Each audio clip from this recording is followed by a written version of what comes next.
Orang tuh kalau hatinya bersih enak aja. Kan gitu ya?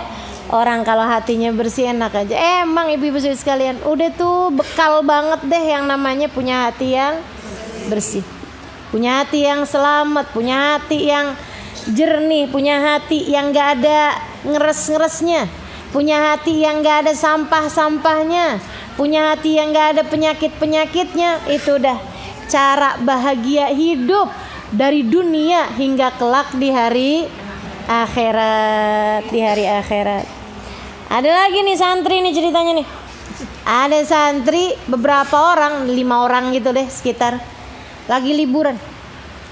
Dengar ceritanya ada seorang syekh terkemuka, lagi musim liburan pesantren nih ceritanya. Ada syekh terkemuka, mereka mau pergiin ke sana. Pergi nih 5 santri, melewatin perjalanan, hutan, lewatin ngarai, lewatin gurun pasir, sampai nyampe juga di tempatnya si syekh ini.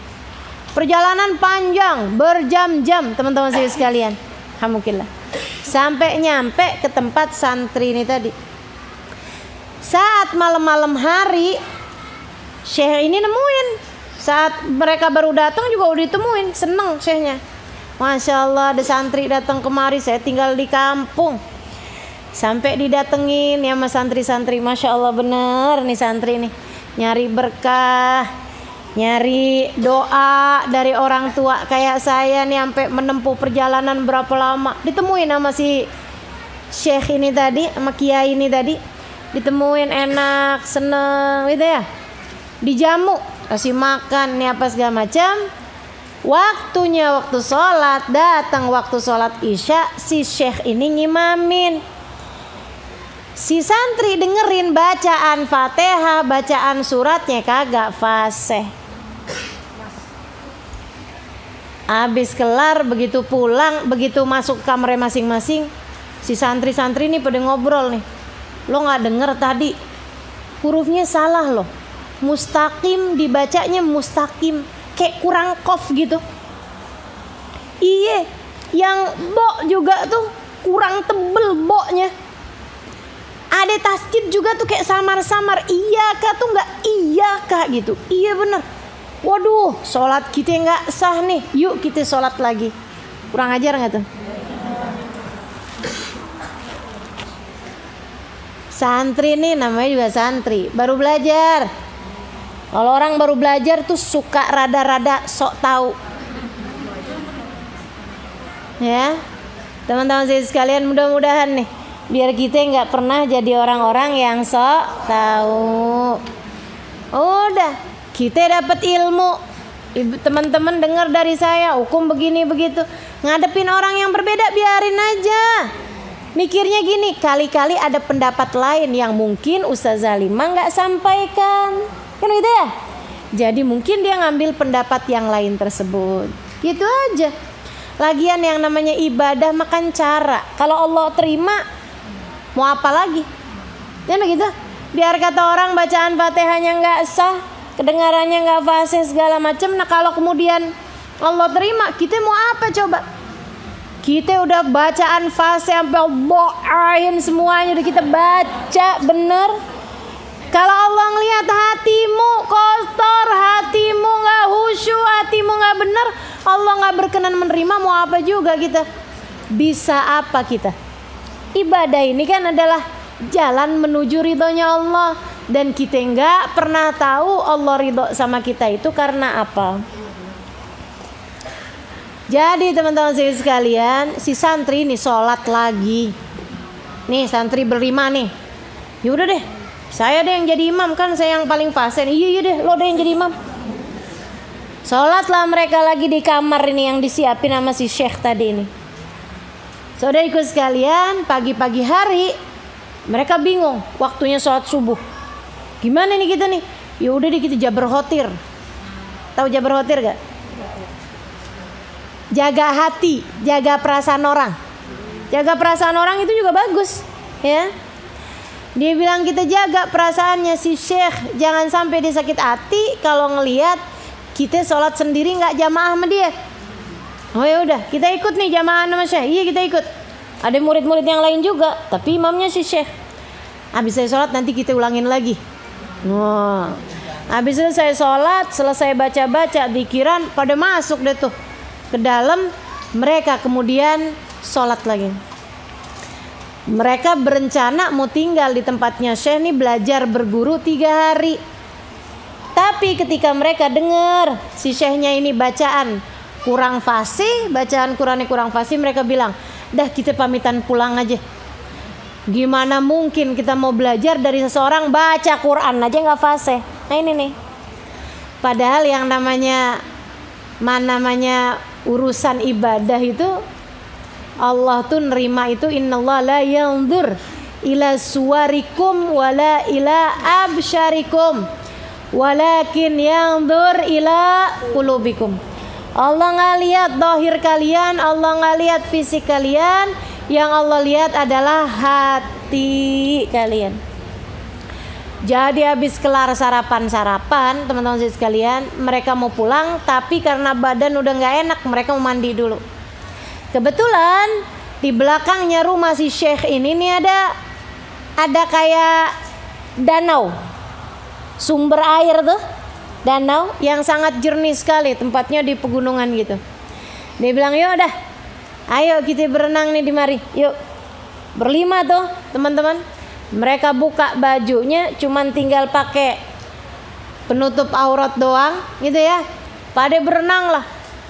Mereka lagi senang-senangnya berenang, tiba-tiba panik mendengar suara harimau keluar dari hutan, mendekati mereka, kemudian ngedudukin bajunya mereka.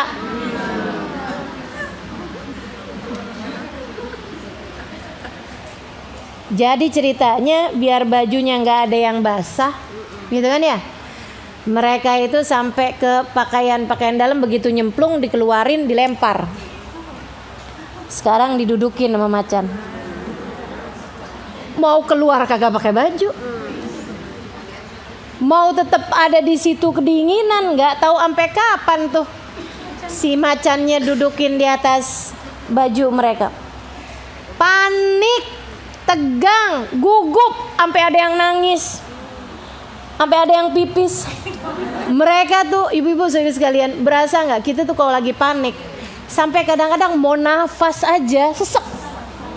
Rasanya tuh kayak jangan sampai hembusan nafas kita kedengeran nih sama dia, gitu ya. Ketakutan mereka, sampai panik, melotot semuanya mengarah kepada si macan. Takut juga kalau kemudian macannya bangun dari situ nyerang mereka. Waduh, kelar nih. Kelar tinggal nama. 5 orang santri ditemukan mati, diterkam sama harimau. Sehingga sekalian, di saat mereka lagi ketakutan, nggak ada yang berani ngomong, nggak ada yang berani bergerak dari danau dingin ini. Tiba-tiba subhanallah si syekhnya keluar. Begitu syekhnya keluar, dia ngeliatin pemandangan, lucu bener nih. Ada 5 santri sok tahu yang kalau habis sholat barengan sama dia dikodoh lagi tegang ngeliatin macan di depan mereka yang sedang menduduki baju mereka. Masya Allah. Tapi dah emang kiainya orang hatinya bersih, ngelihat segala macam isinya rahmat, kasih sayang sama siapapun. Dia panggil tuh, ya Abah Firoz, Pak Macan, diri Pak, la tu'di ala adiyafina, jangan gangguin tuh tamu-tamu saya, jangan gangguin tamu-tamu saya. Subhanallah, si macan begitu dengar ucapannya si Syekh. Macan liar teman-teman sih sekalian, macan dari dalam hutan, bukan macan peliharaannya Syekh, bukan. Si macan begitu dengar suara itu langsung berdiri. Kenapa kok macan bisa tergerak mendengar suara Syekh tersebut? Karena suaranya bersumber dari hati yang bersambung kepada pemilik macan. Yang punya macan siapa?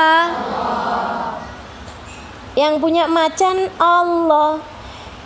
Ini ngomongnya dari hati. Hatinya nyambung sama Allah. Jadi kayak orang telepon, handphonenya tuh ada pulsanya, ada sinyalnya, nomor yang dipencet, nomor yang benar, nyambung.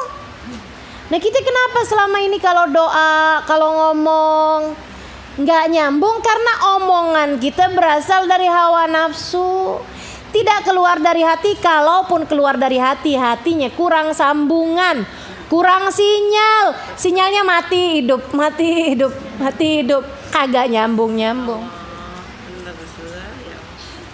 Teman-teman saya sekalian, jadi begitu dengar ucapannya Syekh, diri dia langsung ngeliatin ke Syekh sambil habis itu dia jalan, meninggalkan santri-santri tersebut, balik lagi ke hutan.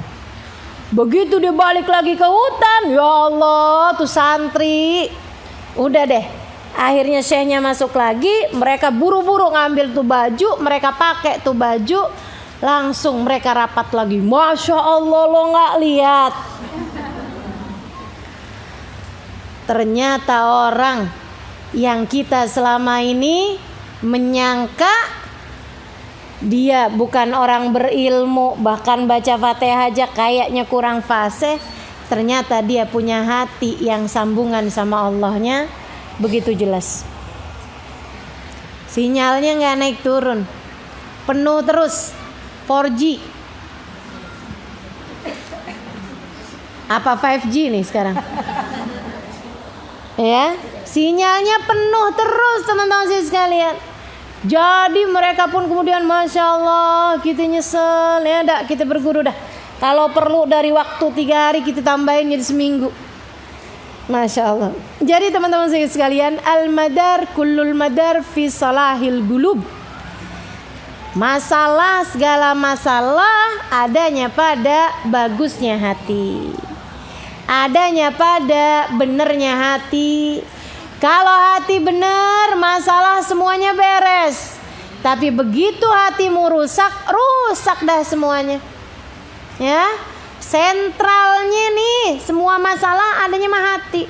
Begitu hati kamu bagus, bagus semuanya. Begitu hati kamu rusak, rusak semua. Benar katanya Nabi Muhammad alaihissalam, ala inna fil jasadi mudghah idza saluhat saluhatil jasad kullah wa idza fasadat fasadatil jasad kullah ala wahyal qalbu. Dalam diri manusia terdapat segumpal darah. Kalau hatimu benar, benar semuanya. Kalau hatimu rusak, rusak pula lah semuanya. Mudah-mudahan Allah bagusin kita punya hati. Amin. Amin, amin. Mudah-mudahan Allah bagusin kita punya hati. Mudah-mudahan Allah hias kita punya hati dengan sifat-sifat terpuji. Amin ya rabbal. Fa idza arafta anna sifatal qalbil madmuma wal mahmuda katsira. Kalau kamu udah tahu bahwa sifat-sifatnya hati, baik yang tercela ataupun yang terpuji itu banyak, wan nazar fiha yatul, dan pembahasan masalah sifatnya hati ini adalah pembahasan yang sangat panjang, padahal waqasdunal ikhtisar wal ijaz. Padahal tujuan kita bikin kitab ini nggak mau panjang-panjang, nggak mau nih saya kitab ini bahas kepanjangan. Karenanya kemudian kitabnya tujuannya adalah ringkes. Jadi gimana? Waqad ahallana fi talabil istighsa min dalik ma syarahu hujjatul Islam fil ihya. Kami udah bilang tadi bahwasanya siapa yang kepengen pembahasan secara terperinci, silahkan nyari kitabnya Hujjatul Islam Al-Imamul Ghazali yang namanya kitab Ihya. Walakinna nunabbih bikalamin gharibin ala syai'in minal muhlikat allati yajibu tazkiyatul qalbanhu. Tapi saya hanya akan mengingatkan dengan bahasa yang dekat, dengan bahasa yang mudah, dengan bahasa yang mudah untuk menerangkan sedikit dari al-muhlikat, menerangkan sedikit dari hal yang membahayakan hati, yang mana wajib bagi kita untuk mempelajarinya hingga hati kita bersih dari semua al-muhlikat yang dapat membahayakan hati kita. Wa ala syai'in minal munjiat. Saya juga bakal terangin dengan kalimat yang sederhana, dengan kalimat yang ringkas tentang sesuatu minal munjiat, dari apa yang dapat menyelamatkan hati kita, allati yajibu tahliyatal qalbi biha, yang mana wajib bagi kita semuanya untuk menghiasi hati kita dengannya. Wa naktasir min jumlati dzalik, dan kami merasa cukup dari kesimpulan itu, ala ma yatim wujudah wa yaghlib wuqu'ah wa tashtadul haja ilaih. Yang akan saya bahas ini cukup kepada apa yang memang banyak banget adanya dan sering terjadi bagi setiap orang, sehingga diperlukan pengetahuan mengenai hal itu secara darurat.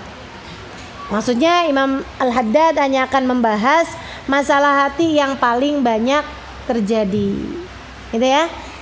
Udah, kalau udah Imam Al-Haddad ngomong kayak begitu nih, jangan kemudian kita bilang saya nggak ada tuh, belagu bener ya nggak?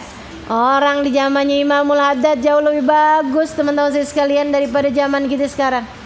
Kalau di zaman Imam Al-Haddad aja, Imam Al-Haddad bilang ini penyakit paling banyak banget dah adanya di antara kita. Maka kita nih mau ngobatin diri. Orang yang bisa diobatin yang nomor satu adalah orang yang tahu kalau dirinya sakit. Betul nggak? Kalau dia nggak ngerasa kalau dirinya sakit, gimana cara ngobatinnya? Makanya orang gila banyak yang nggak sembuh, nggak merasa sakit. Betul? Orang gila jarang yang sembuh dah, ya Bu ya. Kenapa gitu nggak merasa sakit? Makanya ada tuh seorang kiai dari ahli sunnah jamaah, dari NU ya, seorang ulama terdahulu. Saya dengar cerita ini udah lama, zaman 20-an tahun yang silam. Dia buka pondok pesantren khusus buat orang-orang gila. Itu kalau manggil, nggak manggil namanya, manggilnya Sunan Gunung Jati. Ada yang maju karena dia ngerasa dirinya Sunan Gunung Jati. Tar manggil lagi Sunan Kalijaga, datang. Ada yang merasa dirinya Sunan Kalijaga. Ada santri satu nggak berdiri, dipanggil Syekh Siti Jenar, nggak berdiri juga. Dipanggil nggak berdiri juga. Dia panggil, kemudian ditanya, kalau kamu siapa, Tri? Dia bilang, saya malaikat Jibril. Ada tuh ya orang ngaku-ngaku jadi malaikat Jibril. Ya Allah, ya Allah. Khair insyaallah. Kenapa orang gila nggak bisa diobatin? Nggak merasa sakit. Karenanya emang penting bagi kita untuk merasa bahwa kita sakit. Makanya ntar ada pembahasannya nih Imam Al-Haddad nih, nerangin penyakitnya hati apa aja gitu, dengerin. Ada nggak tuh? Iya sih ada. Nanti Imam Al-Haddad kasih penerangan gimana cara ngobatinnya. Tuh dipakai, gitu kan? Karena teman-teman saya sekalian, ilmu doang nggak dipakai, sama aja kayak resep obat. Kita lagi sakit kagak diminum, dibaca aja. Teremenza 3x1, amoxilin 3x1, dibaca terus-terusan kagak diminum-minum, ya nggak sembuh-sembuh. Karena ilmu bukan hanya untuk dihafal, bukan hanya untuk dipelajari, tapi ilmu tersebut dapat menjadi cahaya ketika ianya diamalkan oleh seluruh anggota tubuh kita. Insya Allah. Makanya teman-teman saya sekalian, bedanya antara kita sama wali dah urusannya itu doang tuh. Urusan hati. Para wali ini jagain hatinya bagus-bagus banget dah. Masya Allah teman-teman saya sekalian. Yang namanya jagain hati pada rapi-rapi bener. Nih saya mau cerita nih. Siapa nih yang saya mau ceritain? Al-Junaid. Al-Junaid. Ya, Al-Junaid sama setan. Ada yang pernah dengar apa enggak? Pernah dengar tapi udah lupa, nggak apa-apa. Syekh Al-Junaid dari Baghdad yang nulis alfa alfi salatin wa alfa alfi salamin alaika ya sayyidil mursalin. Kalau teman-teman biasa hadir sholawatan di tempat Ustazah Khadijah, saya sangat rekomendasikan teman-teman saya sekalian, abisnya sholawat naria dibaca sholawatan yang di kitab Nur Zahra tuh. Salah satunya ada alfa alfi salatin wa alfa alfi salamin alaika ya sayyidal mursalin alfa alfi salat. Apa kita baca salawat aja nih? Kagak ya. Udah tadi ya. Teman-teman sekalian, ini salawat ditulis sama Syekhuna Syekh Al-Junaid, Al-Imam Al-Junaid. Orang yang Masya Allah ilmunya, Masya Allah ibadahnya, Sayyidus Sufiyah pada zamannya, pemimpin ahli sufi pada zamannya. Siapa sufi? Orang yang menempuh jalan menuju Allah. Ya, sufi nih, orang yang menempuh jalan menuju Allah. Nah ini beliau sebagai salah satu, beliau adalah pemimpin ahli sufi pada zamannya. Bukan sufi-sufi yang muter-muter gitu-gitu, bukan. Bukan sufi-sufi yang apa namanya? Ya, yang kalau dikiran lompat-lompat, bukan begitu.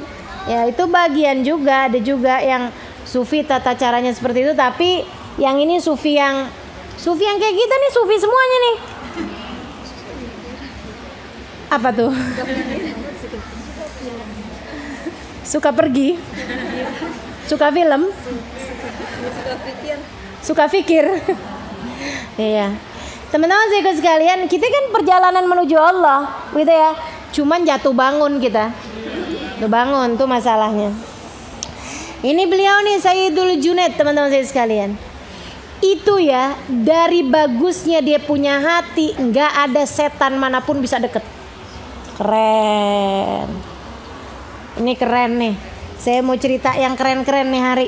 Sayyidul sekalian, saya muliakan Syekhunal Junaid.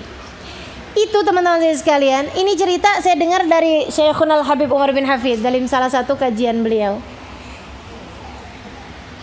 Imam Al-Junaid ini sekali lagi adalah seorang ulama waliullah yang dari bagusnya dia punya hati sampai setan kagak ada yang bisa dekat.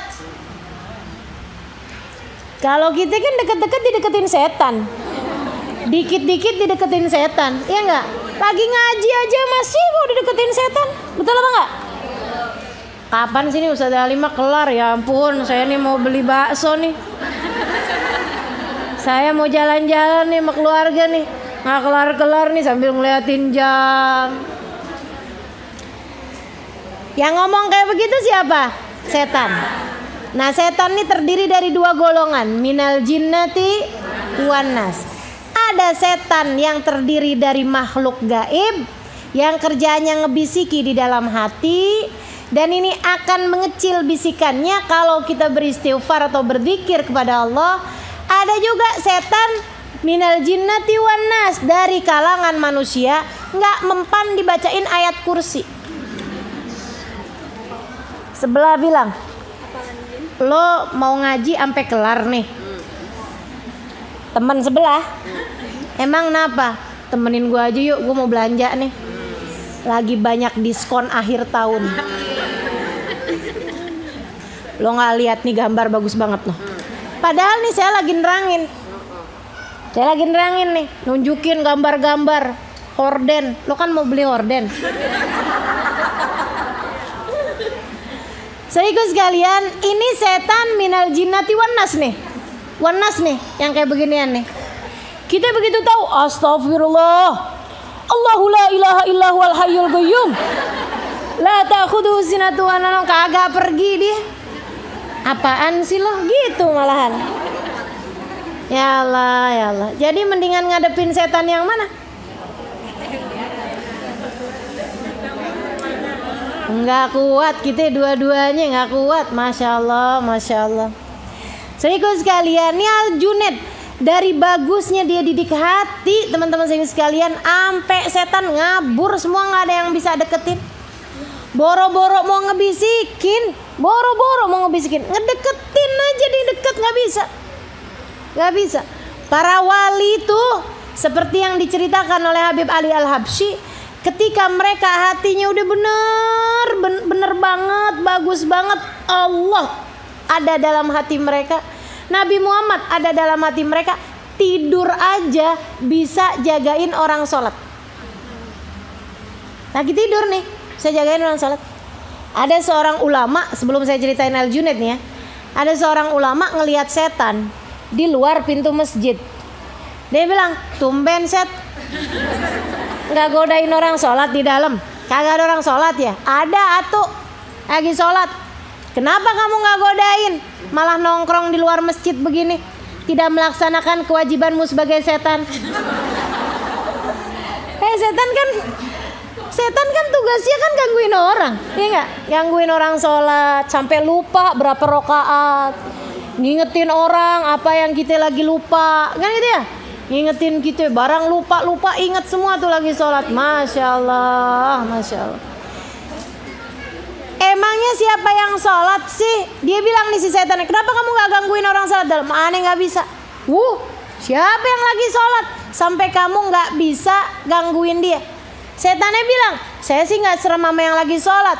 Yang lagi sholat sih gampang. Saya godain, saya ingetin apa juga udah langsung bubar sholatnya, bubar konsentrasinya.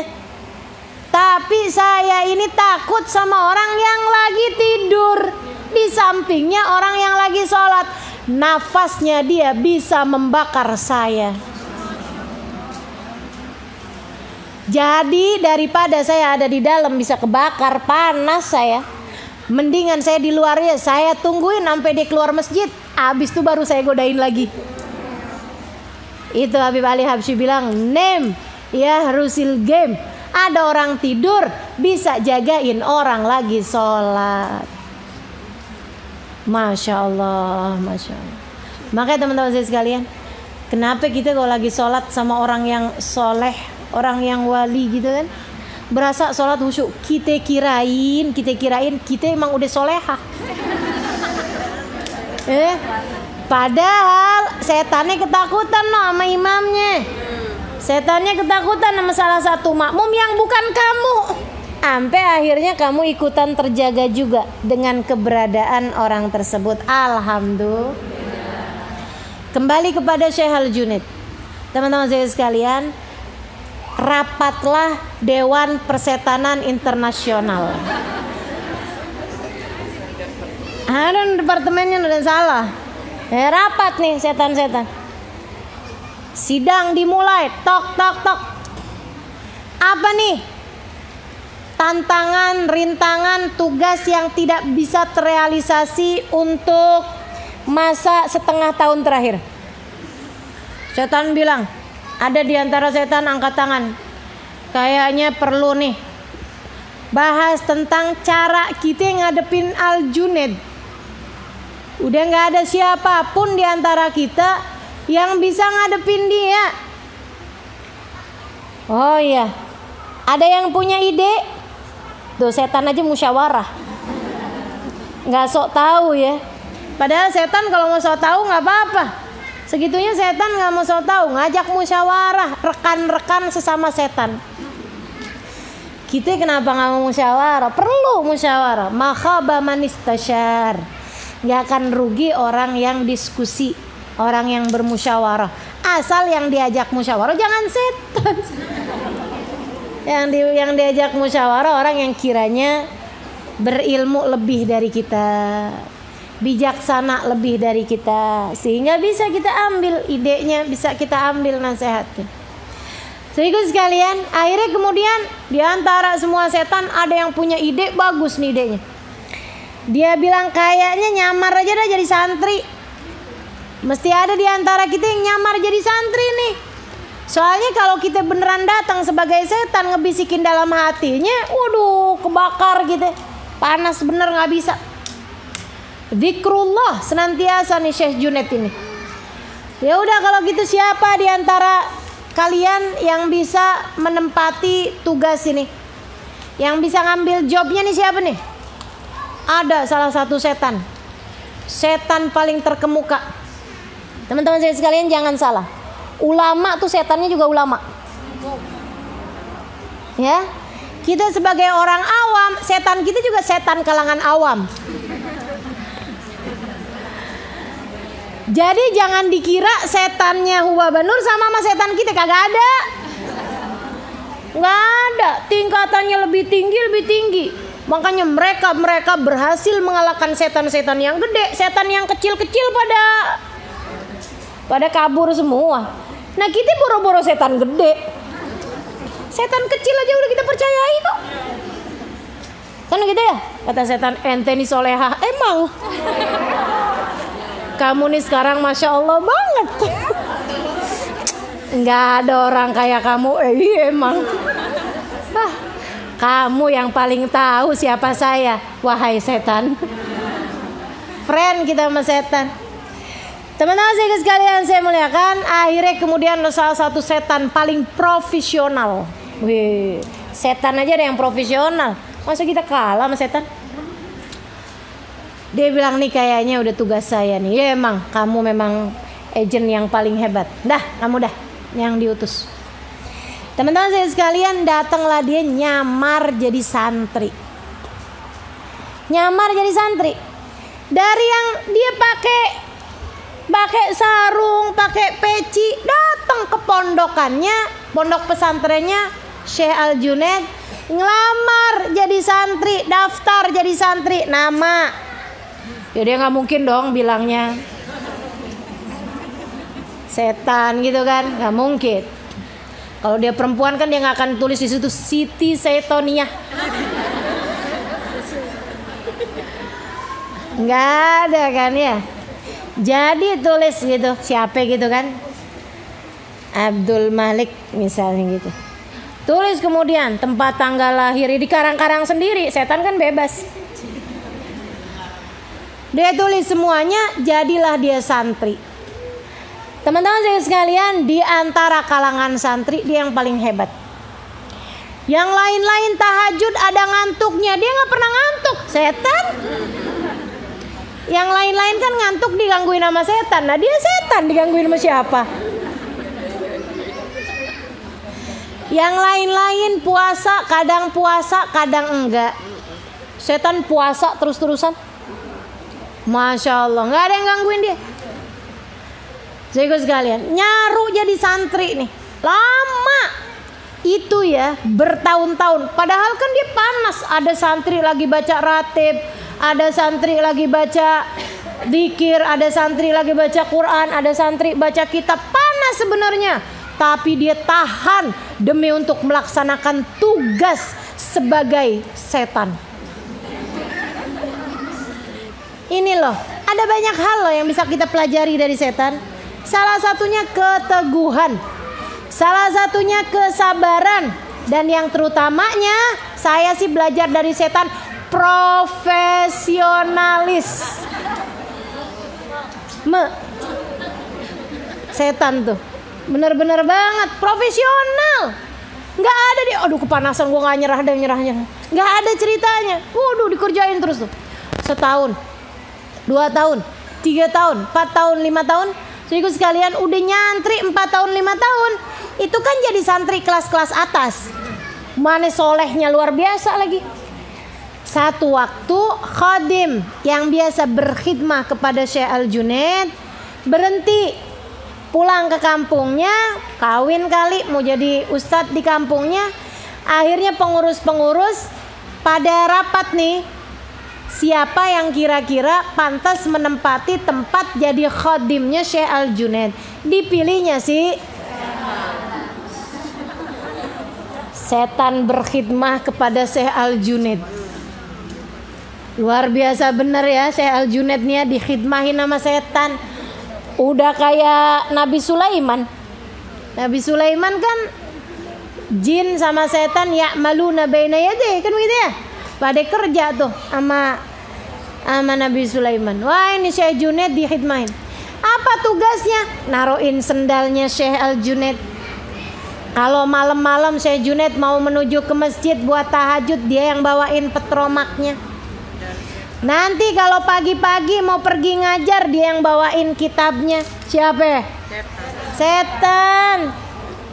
Itu teman-teman saya sekalian, dia berkhidmah setahun, 2 tahun, 3 tahun, sampai sejak dia tinggal tuh udah 12 tahun, belum ada satupun bisikan yang berhasil disampaikannya kepada Syekh Al-Junaid, dan itu dia tetap bertahan melaksanakan tugasnya tersebut.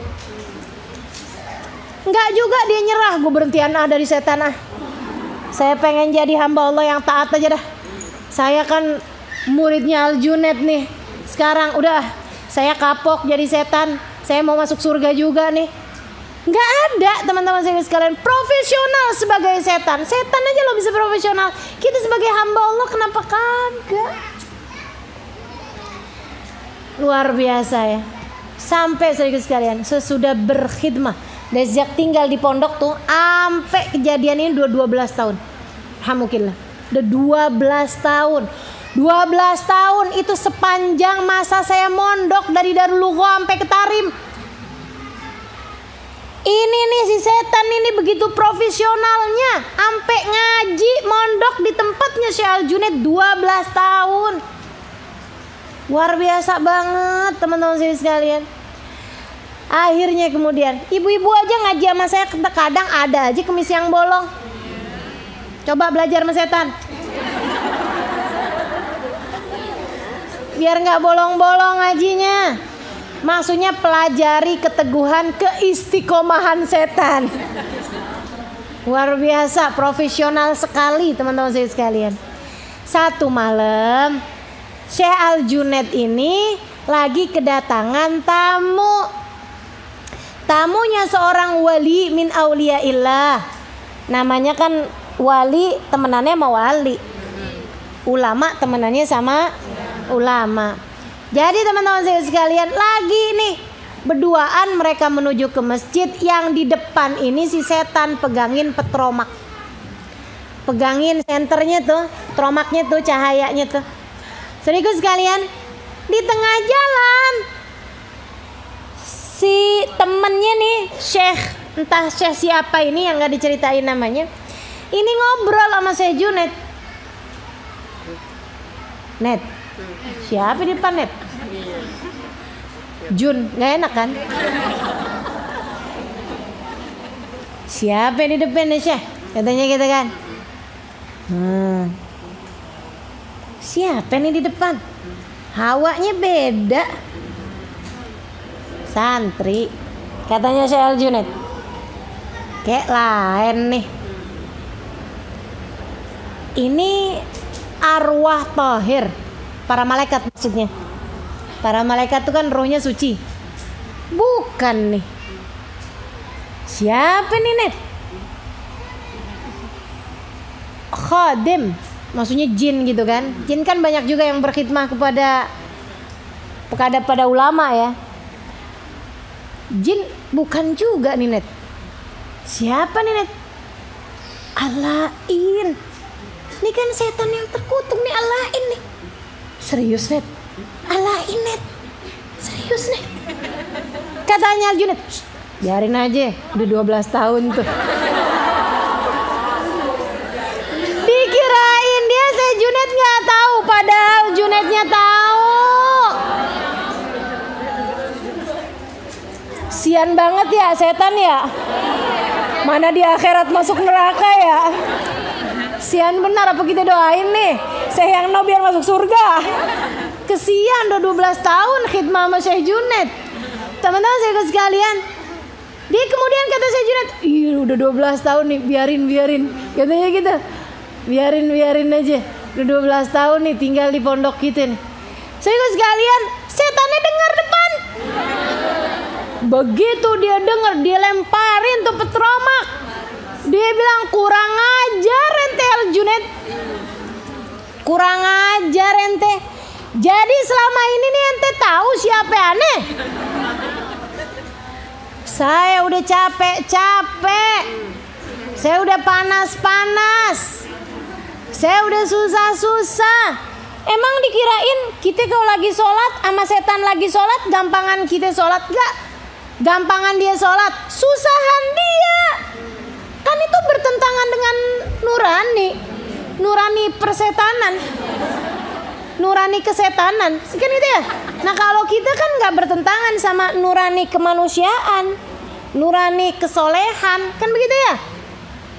Berat teman-teman sekalian. Sebagai setan mesti sholat, sebagai setan mesti baca Quran, sebagai setan mesti baca kitab dan lain sebagainya. Jadi akhirnya dia bilang, ente nih kurang ajar, udah bikin aneh susah-susah 12 tahun.